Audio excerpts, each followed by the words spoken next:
The final week of the Winter Equestrian Festival, week 12, the Rolex Grand Prix, loads coming up for you. We're looking forward to what is a spectacular finish to the season here in southern Florida, and we bring you a first-class lineup of guests to talk it through once again. Join us for the final episode of this season for WEF Weekly.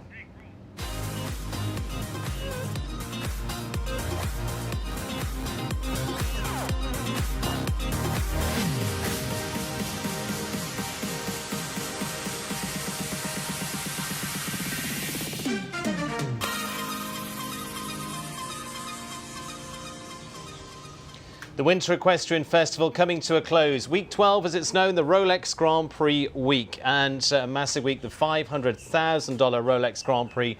The culmination on Saturday night for the big jumping action, but of course, as ever, there is something for everyone here on the grounds here as this final session gets underway. But our thanks to Rolex once again, continued supporters of what is the crowning event of the international competitions here in Wellington. An all-star lineup once again, and looking forward to this and bringing it to you through Dodd Technologies as well, our sponsors of our streaming too, and an industry leader providing creative design and technical support services for the sports and entertainment industry. And teaming up too with US Equestrian and the USEF network throughout for our major events here in Wellington as well. So thanks to all of those that have been involved for the last, well, 3 months as it has been. A little bit breezy, beautiful day though here in Wellington, Florida, and we reflect as well on a terrific week last week of competition that saw, well, 3 big classes there with the wrap-up of the Hermes series with the 150 class, and also into the Grand Prix as well. But let's just wrap up the Saturday night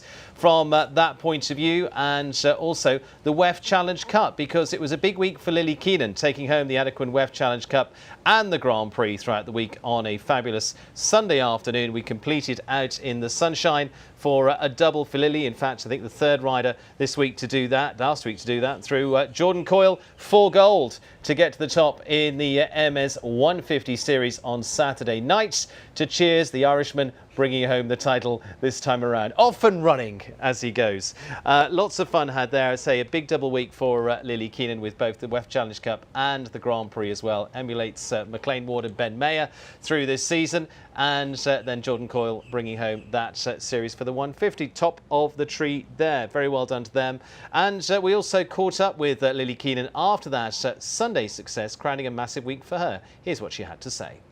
This week, obviously, having Aggie as my main horse, every class I put him in, he can win. So when he's the number one, I have a few chances to win some important classes, which obviously he did for me this week. I didn't jump a warm-up class. I just went straight into the WEF, and he was a star, and then he just repeated his performance, if not bettered it, today in the Grand Prix. He's a horse that, unlike many in a jump-off, he actually improves from it. Often I find horses, after you jump a speed round, you have to really put them back together before you go into a Grand Prix or a jump-off. And that's just not his way. He gets scope and carefulness from speed and momentum. And that way he's also just a wonderful horse to have in your string, because it doesn't matter the style of class, you always have a chance to win, and you don't have to waste energy or time bringing him back down in between the classes. He really is my partner. He is a member of my family. He is my mom's favorite for a reason. I am a big believer that your horse has to believe in you if you believe in them. He is so in tune with me. It's like as soon as I think something, he's already doing it. And I think that's really goes to show that a partnership is what makes our sport so special. It's really about horse and rider working together. Well, super week for Lily Keenan, and to bring you this final programme, we also bring you an all-star cast as well, literally stars, alongside me as we welcome the world number one, Henrik von Eckermann. Henrik, welcome back to Wellington. Thank you. Great to be back. Yeah, absolutely. A little bit of sunshine. Yeah. Looking forward to this. It's been quite some time since, well, it's changed a lot since you've been here in terms of your career. It's been pretty special. Yeah, but I had a few good shows in between. That's the understatement of the year. Lucy Davis, great to have you here. Olympic medalist yourself as well. Lucy, welcome back. It's been a big year for you. It has. Back in the ring, which is feeling very good. Good. Looking forward to talking more about that. And of course, another Olympic champion, Rodrigo Pessoa. Rodrigo, you've been with us throughout the season. It's the culmination of it. It's time to get that last Grand Prix won. Yeah, it's a good one. If you're waiting 11 weeks to win one, this is the good one to do it. But it'll be like really tough competition, and hopefully a really good night of show jumping in on Saturday night to finish it off. Going in there in terms of the heavyweights of the competition, we've got 5 of the top 10, including the world number 1 over here, 11 of the top 20. It's probably one of the strongest fields we've had for a long time. Yes, I think so. That's correct. I think it's every year there's more competition, and with the event last week in Ocala, a couple stayed over, good ones. A couple of Belgians, Germans, and Henrik, of course, that is also staying for an extra week. So that just adds to the good ones that are already here all winter long. So it's good. You want to measure yourself against really good riders. Henrik, getting ready to get them shaking in their boots this week. We said before, I think you were world number 6 when you were last here, now world number 1. Since then, it's been the World Championship, the World Cup Finals, Olympic team gold, World team gold, European team gold. What's left? Ask him. He has so much more. No, it's so many things. But of course, I'm happy for what happened, and would like to also to win this maybe. How do you keep going on from that? You see the world number 1 spot for yourself, and I'm going to talk to Rodrigo about this a bit later as well. To come in and go, I want to keep this. That's the easy part, I think. I always was always driven to do better and better and better. And I mean, in our sport, it's still, even if I won a few good things, we lose more than we win, and that keeps me going. And it's also different horses, and it's always a challenge, and I like the challenge, and keeps me going. And I'm sure the question you get everywhere you turn up now is King Edward with you, but you do have a wider string than that. Yes, King Edward is home waiting for the World Cup final. I have Khaleesi and Glamour Girl here, so I will try to make it a bit difficult for the other ones, but we'll see. Absolutely, and a few of your European friends are here, Christian Koekkoek amongst them. Yeah. Peter de Vos, Niels Brunsseels, Peter Fredriksson, of course, as well. They're going to shake things up, I would think, aren't they? Yeah, it's like Rodrigo said, it's a few Europeans. Also, even if he was here a few weeks, Richard Vogel, who won here last year, I believe he will be very sharp and difficult to beat on Saturday. But it's good sport. It's that's what we all like. To have good sport, and I think on Saturday night we will have a really good sport. Bit of gladiatorial stadium over there for a Saturday night. Lucy, you've been in there during that. What are your thoughts on this week looking forward? Because it's always a big week getting into this. No, it's exciting, as you guys have said, a lot of big riders, possibly the best field in terms of ranking in the last couple years. I'd say normally I'd bet on our world number 1, but he didn't bring the king. So I mean, I'm partial to the lady riders. Tiffany, I'm a big fan of her and her string and her planning. I would imagine that she's already won one Saturday night. She's, I think, the highest ranked lady rider in the world right now. So rooting for her. I never count Laura out, no matter what horse she's on. And I would say also, our big 2 American heroes, Kent and McLean, they're on their seasoned horses, and they're not really in there for experience. So I would imagine they're going for a win. I have to toss in Rodrigo and Major Tom, assuming that's who you would ride. You guys have been knocking on the door, and a lot of excitement there with that horse. Rodrigo, that brings me neatly on. You with Major Tom this week. How do we feel? Yeah, no, he feels good. We've tried to bring him along the winter, knowing that there's still a lot to come the rest of the year, and it's easy to get caught up here in wanting to show, and the temptation is there. But we've had to, keep everything well organized and think about also what's coming up, because we have in a couple of months also something really important. like the Olympic Games. So I think that we've done pretty well. Last week he maybe was a little bit rusty in Ocala, but that's why we chose to do back-to-back weeks, and he's going to jump both days this week, and hopefully he'll be in a good shape. And but yeah, it will be very tough competition because I think it's, like Lucy said, I think it's the best lineup that we've had here in a while. It's a tough one. I mean, all of you have got eyes on Paris from that point of view of how you plot your year out. For you now, as you say, you go back to back and go, okay, now it's time to test things out a little bit.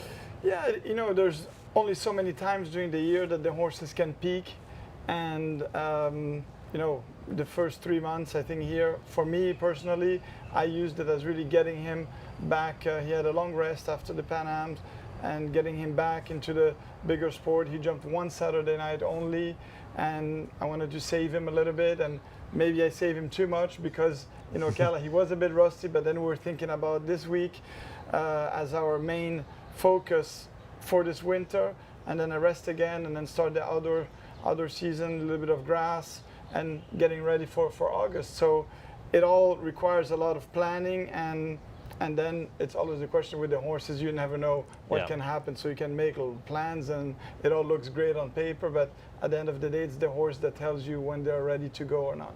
Lucy, it's always a little bit of mixed feelings by the time we get to this part of the season. There's part of it that goes, we're at the end, and part of it goes, this is the biggest bit. Yeah, I joke with people all the time because everybody can't wait to get to Florida. And then midway through, everybody's complaining. And then it's week 12, and there's a little bit of renewed excitement and sadness to leave. But I think it's a pretty appropriate amount of time to be able to work with a string of horses, as Rodrigo said, really plan, actually do a lot of training with the ones that in the summer you're not able to work with at home as many days. So it's a great opportunity to be in one place and based down here. All three of you, well, for you back home, you'll be heading to Europe, Henrik. Does this, for several that have been here, I mean, I guess this is when it starts to get real, this is where we start aiming for Paris after this? Yeah, it's going very, very fast. I also made my plan of course, for King Edward, and I actually only have 3 more shows to go. Yeah. And then it's time, hopefully. So it goes very, very quick. But that's interesting. You say, I mean, like Rodrigo, you've been through this before. That, as Henrik said, 3 shows. Yeah, everybody knows their horses and what they need.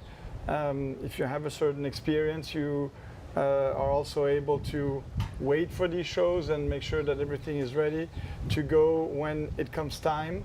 Henrik has proven the last couple of years that he knows exactly. He has a very solid system that he believes in and that has worked very well for him. So yeah, you make the plan and you hope that everything goes well, that you can stay en route towards the objective. So but with horses there's always up and downs and surprises, and then along the way you have to be able also to modify the plan if things happen. So it's a very delicate measurement of what you have to do to be ready for a certain event. Being ready for a certain event, Henrik, to go back, World Cup champion, world champion, the European medals, the Olympic medals, all there. It's all come together. What do you think changed? Was it just you and King Edward came as a sister, came together, or is it this? Sure. This is finally this is the result of long years of work. I got this horse, King Edward, that is one of a lifetime probably. It's an extraordinary horse. That, like Rodrigo said, it's a horse that also you can put on the point. I know him very well, or we know him very well, and you can look up and look for the peaks, and we found a system where we believe he is most comfortable in. For example, I always have 5-6 weeks rest before for something big. I don't need to show so many times, keep him fresh and happy. That's the main thing. That's, I think, is the biggest thing. And with all this, of course, confidence comes because you have run, and that it's you are successful, and you start to believe a little bit more in yourself maybe. And together with this horse, or these horses, I have to say, I have a fantastic string of horses. They all came in the same time together to be mature enough to jump on the highest levels of shows. So I could, almost go every week with a fantastic horse. If it's now Glamour Girl, or if it's Iliana or Khaleesi, or really good horses. So everything came on the right time together. And try to enjoy it, because I know it's not going to be forever. I think Henrik's being humble. Yes. Because he's one of the hardest working riders I know. And we, many moons ago, when I went over to Germany and was young, he was riding everything he could, working out. You were one of the first riders that was like legitimately working out, doing whatever he needed to do. So it's fortunate they came together with nice horses, but it's been building for a long time. It's a long process. That's for sure. I mean, for sure, been working, but still, everything came on the point together with my fantastic owners and horses, and my wife who keeps everything organized together, and it's the whole package. It's such a big thing. What everyone sees in the ring, that's a small part actually. But everything around, and I have a lot of good support around me. Who rides King Edward when you're away? Is that Yannick, or how does it work? Today it was Yannick. Yeah. Otherwise, I have a good staff in the stable who keeps the horses fit and happy. And like I said, every piece of the puzzle is there, and the biggest piece is really good people. And that I'm very fortunate with. You're obviously nodding because you've been through this. The two of you have set records in what you've done in your careers. Well, obviously, like Henrik said, what you see in the ring is the last part of a huge amount of work that has been done before, and a lot of people that have put like countless hours to get you there. Obviously, the owners are so important also for us. Because we could not do it without them. We could not afford to keep horses of that value. We would be obliged to, to have to sell. And fortunately, we have owners that have the passion as well, and that say, no, you're just gonna see where this is taking us. And but you need all of this, at home. It's a lot of things have to be done in order to, create that package. So that's what I think the beauty of the sport, but also what people don't really realize, how much is done. It's different, all these different people that have to do their part well. Yeah. And it's not like just whatever, someone's just going to ride a horse when Henrik is not there, gone for 10 days or 15 days. Someone has to do that and do it well. And blacksmiths and physios and vets and everything, it's a huge team. But when you can get that great team together, you see, then a top rider that is a super hard worker and super dedicated, then just do his thing. And then when you get a horse that is that talented, then the last part is almost easy. almost easy. I like that. But the horse is definitely, it makes the job of the rider easier. You still have to do it, and the pressure, because all of that is also pressure that is building on you, because you have the owners and you win, and then the people expect you to win, and so you have to withstand all of that. And so yeah, it's not by chance that he's 12, 13, 14, 15 months there, and but it's a team of people. Lucy, you yourself, Olympic medalist, World Championship medalist. One of the things that you have to do too is reinvent, and what you're doing right now is reinventing. What brought you back and say, okay, we're going to do this? Because you had that great success with Baron, fantastic career, and then took a step back, and now a step back in. Yeah, well, I think the life cycle of a rider is much longer than that of a horse, and we're fortunate that we can step away and come back. I think that a lot of riders in their careers have pivotal moments, and I was fortunate to be very young, have the support of my family and fantastic trainers like the Beer Bombs. I went through college. I did a lot. I tried to figure out after that what my next step was and what my place was in this sport, what I could contribute. And similar to many riders losing their sponsor, I lost my sponsor. I tried, out different ways to sustain it. As Rodrigo said, it's not an easy endeavor, and sometimes you have to retire horses, sell horses, reinvest. Maybe it's not quite a King Edward, and start over. I tried training, and I learned a lot throughout the process of finding my way in the sport. Alongside of that, I have a lot of curiosity, and I studied engineering in school, so I tried to build products that I thought might be helpful for fans in the sport, for athletes in the sport, and enjoyed the startup life and grind. A lot of parallels from the horse world in terms of working with good people, teams, failing fast, pivoting, and I got to a point where I missed being in the ring too much.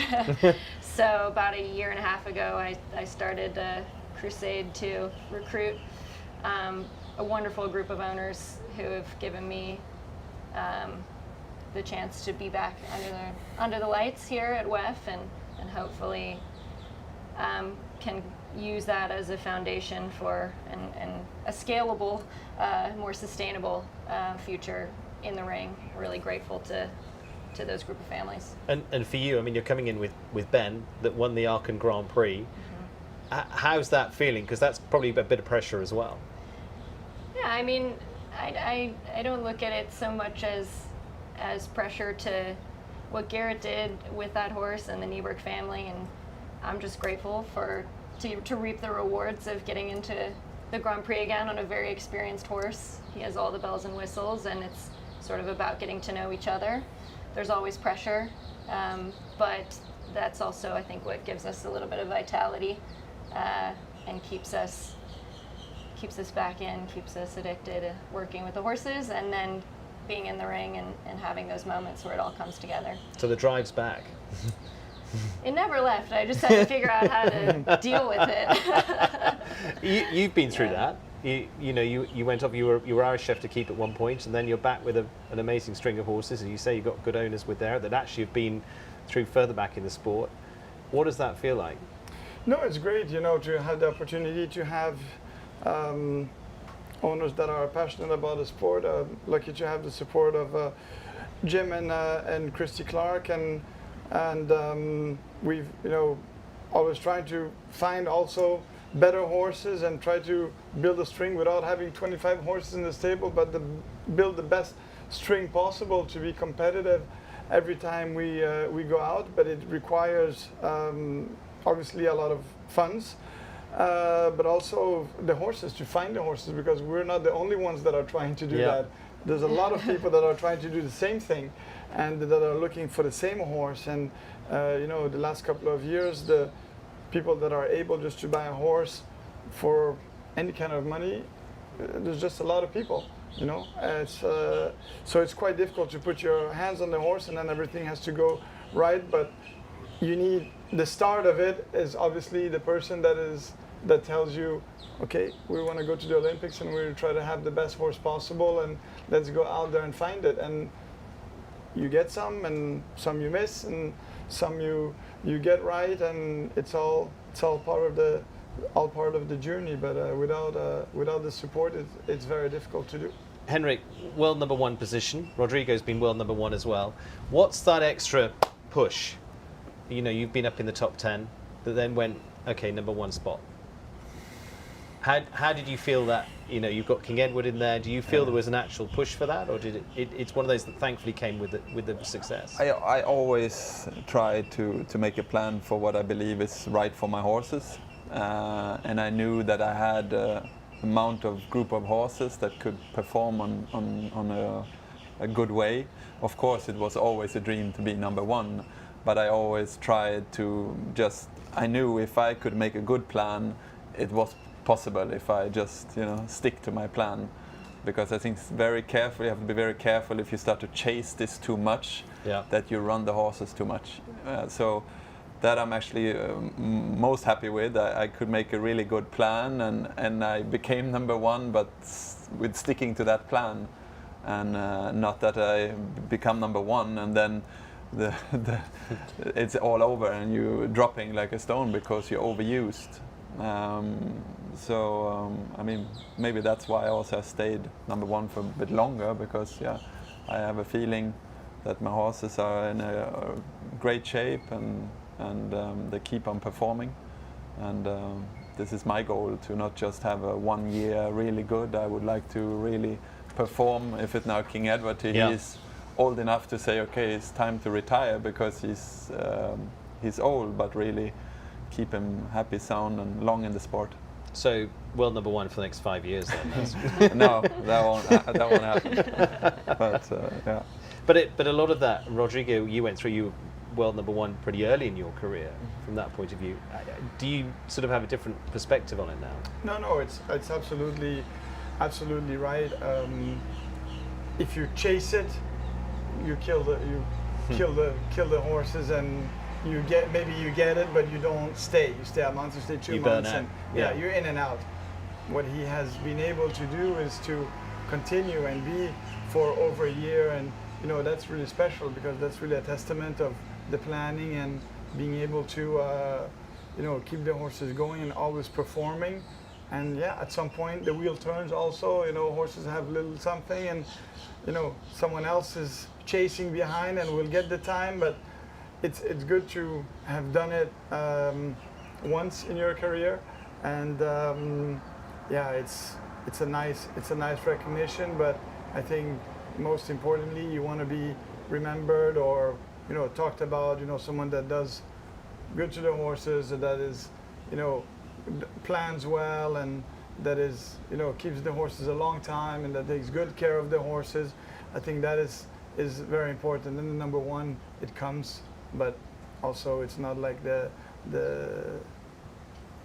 not the end of the world. But I think that particularly in this moment now, where the sport is under a high scrutiny from outside people, probably also people that don't really understand the sport, that don't understand what it takes to the way that the top riders take care of the horses and everything. I think it's very important, to put that message out, that we take care. Horses are full athletes, and we take care of them so very well. If these people would go to Henrik's barn or Kent or Ben Mayer or whatever, they would really see what is taking care of a horse. They would probably have a different perspective, but they need something to yap about. So they need they would see they live a royal life.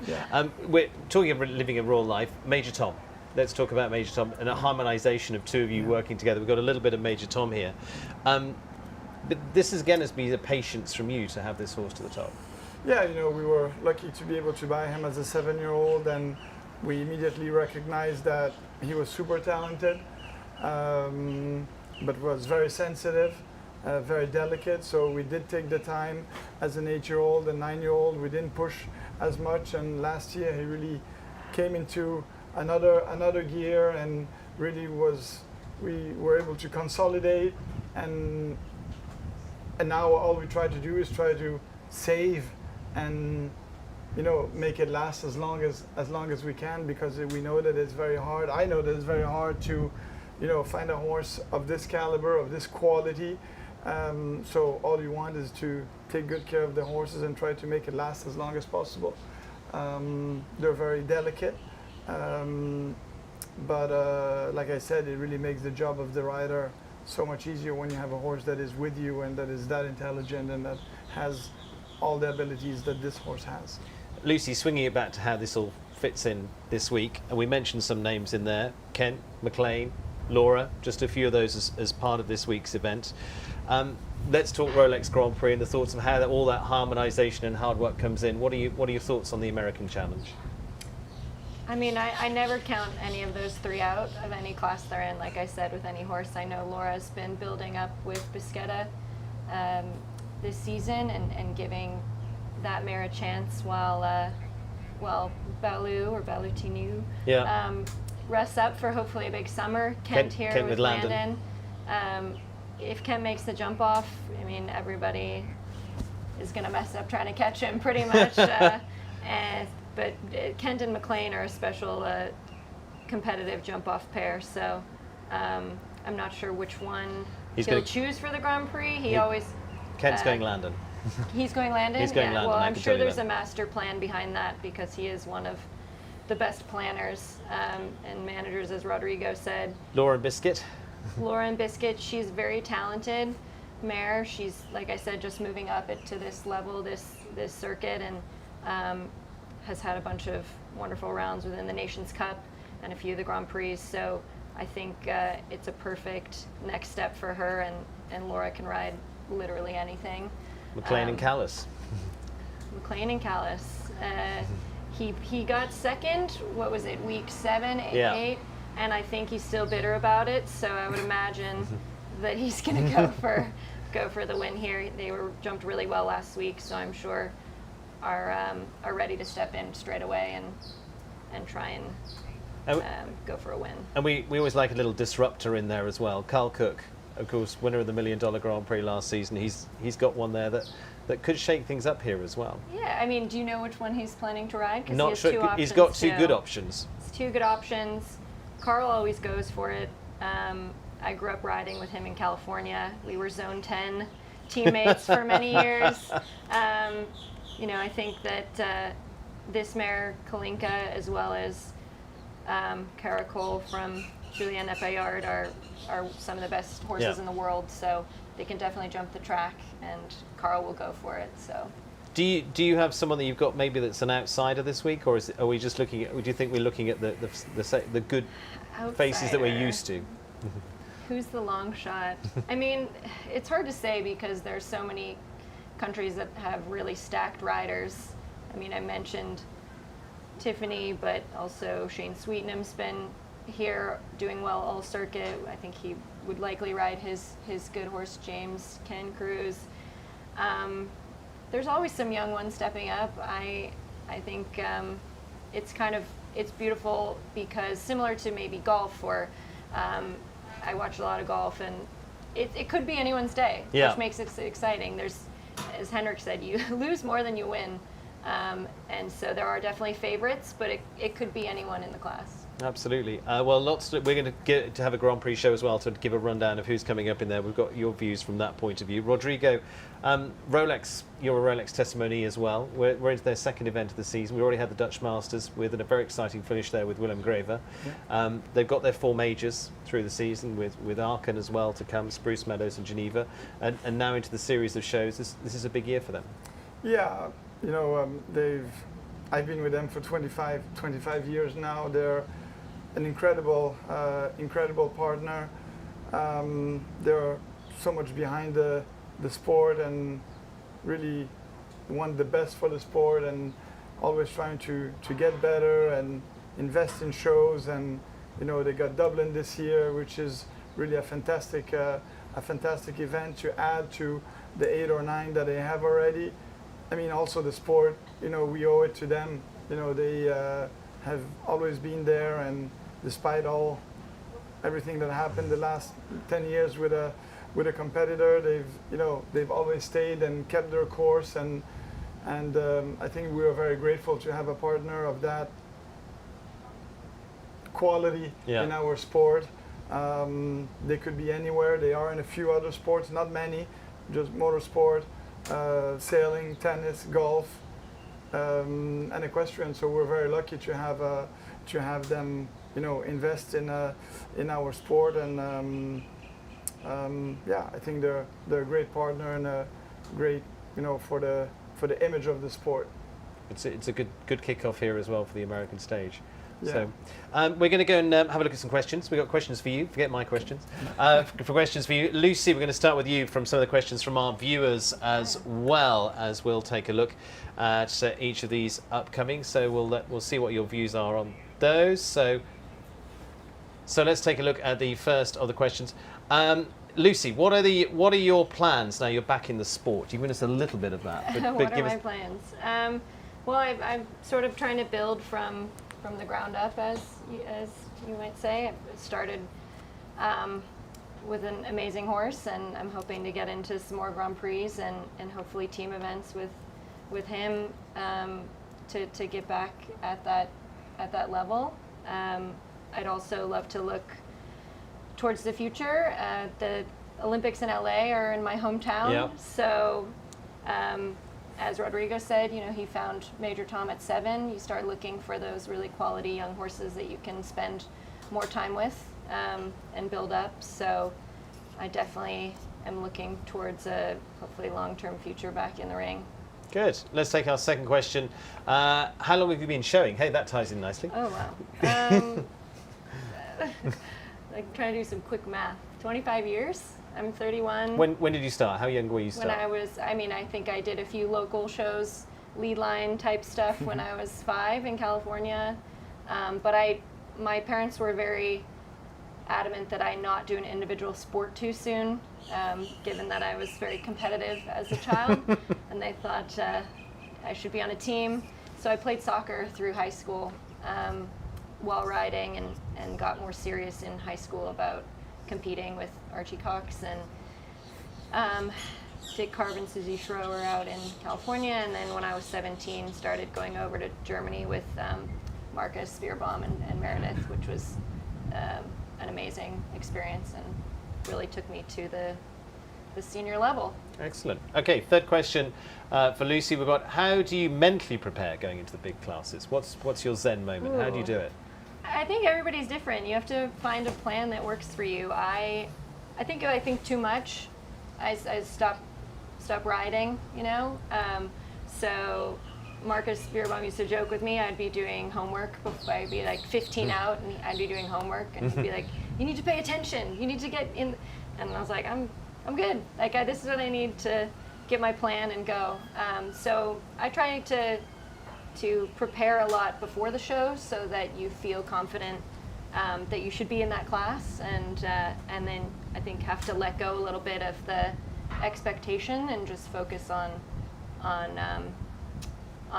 riding to go clear, not to not have rails. There's a difference to that, and if you're clutching too much to an outcome, I think that's when I get the most nervous, the most in my head, and it disrupts the outcome. It backfires. But honestly, everyone is different. There's a lot of sports psychology, and figuring out over time what works and what doesn't for you is a process every athlete has to go through. There are people I even know that go to sleep. There's a series of Lucy napping on tack trunk photos that friends have collaged famously. Excellent. So, We'll look out for that one. Rodrigo, let's come to your questions from viewers. Lots of people as well saying how good you guys are. You're the best, which you are. Let's take a look at Rodrigo's questions. Are 3 for him. When did you realise that you had a passion for the sport? Day one or? No, not day one, because when you're pretty small, you don't really understand. But for me, my father was a show jumper as well, so I was born with it, and I saw it, and I did a lot of different sports when I was a kid. But for me, it was 1986, the World Championship, when I saw Nick Skelton and Japalou do their Final Four, their round. That's the day that I said, this is what I'm doing, and from that day I dropped everything else and focused just on riding. I was 13. So that was the moment for me that was pivotal in my head of that's what I'm doing. But I was still in school, obviously, and it was difficult for me to, think about school, because all I was thinking about was the horses and the weekend and what I wanted to do. But so that's when I really realized what I wanted to do. Did you ever mention that to Nick Skelton when you were riding, when you'd beaten him? To say, it's your fault. Now, from the movie that came out, he knows how important. I don't know that he knew how important he had been for me, but he was always an idol of mine, and that was the moment when I thought this is what I want to do in my life. Good. Cost him a few classes along the way. Let's take a look at the second question. What's your favourite type of horse, as opposed to just your favourite horse? What's your type? Do you have a type? Yeah, I mean the type, you know, by my size and physical strength, I like horses that have blood, and I do better with those. I've had 1 or 2 horses that had a little bit less blood, but it's harder for me. But I like horses that have blood, that have temperament, that are really goers. I can deal with that better. It doesn't disturb me. I can try to use that, you know, to our advantage. And so for me, one of the qualities that I look into a horse is blood. Blood is very important for me, apart from all the other things that we look for in a horse. But that they really have the blood is really something that is important. Fast running engine. Yeah. Good. Let's take a look at your third question for Rodrigo. Third and final question for you is, what would be your best piece of advice for an adult amateur that's stepping up in jumpers? You do plenty of training. Yeah, we do plenty of training. I think what is crucial, I think, is to stay in your division until you're really comfortable to move up. I think that nowadays with social media and everything, people get carried away and want to move up too soon and get tangled and get in trouble. I think that stay in your category as long as it's necessary, as long as you're really comfortable and doing it well before you move up. You know, I think that we see a lot of wanting to move up because somebody else is moving up, and that, you know, it's a dangerous sport. There's no way around it. You have to be careful because it's not like. And in the same way you guys are saying, is stick to your plan. Yeah, you have to stick to the plan. You know, you have a coach, and hopefully, you know, you put your faith. You're putting your faith in the hand of this coach, and you're hoping that he's taking the best decisions for you, for your safety, for the safety of your horse, and to take you as far as you can go. And but all of that requires a lot of time and patience, and sometimes people don't have the patience and think that we're gonna you know, move up the steps, and but that doesn't. At some point it catches up to you. So I think that the best advice is, you know, to be dominant in one division before you go to the next one. Neatly brings me on to Henrik. Now you're dominant in your division. It's not the low amateurs. Henrik, let's come to your questions. We have plenty of questions in, of course, for you. How do you deal with the stress at being at the top of the sport? I don't see it as stress. It's better than being at the bottom of the sport. Yeah, exactly. No, I enjoy it. You know, I really enjoy it. So it's not as a positive stress for me, and that keeps me driving forward. And I think that is very important when you do with horses, because it needs, like Rodrigo said, a lot of patience, and you really need to enjoy the process and enjoy the time, and don't see it as a hard work or a hard thing. You know. Did you ever get nervous? I mean, I'm always nervous. Yeah. Always. The day when I'm not nervous, it's time definitely to put a hat on the side and stop it. But I can deal with it very good, but I'm very nervous. Yeah. Excellent. Let's take a look at your second question. Can you think of another in your stable that comes close to the qualities of King Edward? We've only gone with close. Close, it depends how close. Or within at least sort of a few miles. No, but you know, I've had so many good horses through my career, and of course King Edward sticks out extremely. But you know, I don't like to put horses to each other. They all have their qualities, and even if it's not a King Edward quality, but if you see a Glamour Girl, what she is winning, okay, she's not winning the classes what King Edward wins, but to be able to have a horse that can win every week like that, there's also a fantastic quality. Yeah, but back to your question, no one is close to King Edward. No one's close. Let's take a look at your third question here. And what is most important advice to keep a horse like King Edward fit for the long term? We touched on that a little bit earlier, but give us a little bit more insight there. That's a daily work. You know, that's what we do every day, because the horses evolve through years. They change. It's not like when they're 9 they will stay like that to the 16 or 17. They do change by time because their bodies get older and so on. So you have to always adapt to that. And that is the daily work, what we do. Always spend time with the horses to feel, oh, is something changing? Is something different?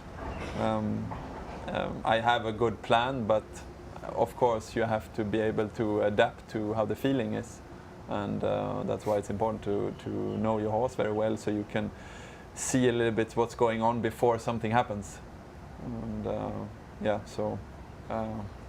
What's King Edward's plan sort of like? Is it a lot of hacking out? Is it a lot of arena work? Is it a lot of? I guess you don't jump many big fences. No, exactly. I mean, he's not a horse who he jump big jumps. He just have to stay really fit in his body. But like I said, it changed. Like when he was younger, I almost didn't jump at all at home. And now when he gets older, he have to jump a little bit more actually, but small to keep his body in a good shape. So, you know, we try to develop to have him in best shape. But it's you try to feel what's right and listen to your horse in the end. Just like you've changed your gym routine over the years. Yeah, absolutely, absolutely. If I would start to pull the weights what I did a few years ago, I couldn't stand up in the morning probably. He might put his back out yet. There's still a chance. Well, it remains to say thank you to all three of you. Great to have you on here, and we look forward to a massive week ahead. Henrik, good luck. Thank you very much. Fingers crossed, and good luck for the rest of the year, because it's a massive year for everyone getting involved. But going in as world number one always puts a little bit of extra pressure on you. But you know, as we said earlier, you get lots of extra interviews, but that's not a bad thing either. As long as I stay number one, it's okay. That's fine. Lucy, thank you so much. Good luck for an amazing year. It's going to be exciting. Looking forward to it? I'm very excited. I know you like a challenge. I do. That's what keeps us, as Henrik said, that's what keeps us going to really go for things. Rodrigo, big year ahead as well. Fingers crossed? Yeah, that's the least that we can wish each other, because you know, at the end we're competitors, but we like to see also the success of other riders, and we appreciate, you know, when it goes well for other riders as well, and wish them the best of luck. It's always tough when you do a big sport like that, which is why everybody gets on. Whether it's motor racing, you wish everyone the best out there on the field. Yeah, there's a bit of rivalry, but you know, at the end we appreciate when it's done well, and you have to tip your hat off when it's done. It's done in a good way, and you have success. If you've had a bit of success yourself, you know what it takes to get there, so you appreciate it even more. Excellent. Good. Well, good luck to all three of you. Thank you very much for joining us. Have a fantastic week, and join us all throughout this week as well for Rolex Finale Week as well. It's going to be Saturday night, $500,000 class as well. I remind you, we're going to be coming to you from 6:30 for the Grand Prix pre-show there as well. Stats brought to you by Jumper. Analysis brought to you by the likes of Lauren Huff and BZ Mann. They're going to be joining me in the studio as well. And then we're going to be heading on at 7:30 into the class. I'm going to be joined by Meredith Michaels-Birbam. So we've got an all-star lineup to bring you what is an all-star lineup of riders as well this week too. And thank you very much for joining us all season. That's it. Last WEF Weekly done for 2024. I'm going to go off for a rest. Well, not yet. I've got a big week yet. But thank you to all of you that have tuned in, and we hope we brought you lots of information, lots of insights on the riders, lots of behind the scenes, and on to bigger things in 2025 as it'll be. Looking forward to this finale week. Join us for that each day as well. We'll bring you the big classes too, including tomorrow's Adequan WEF Challenge Cup. But Saturday night is the big one. Don't miss it. Rolex Grand Prix. See you then.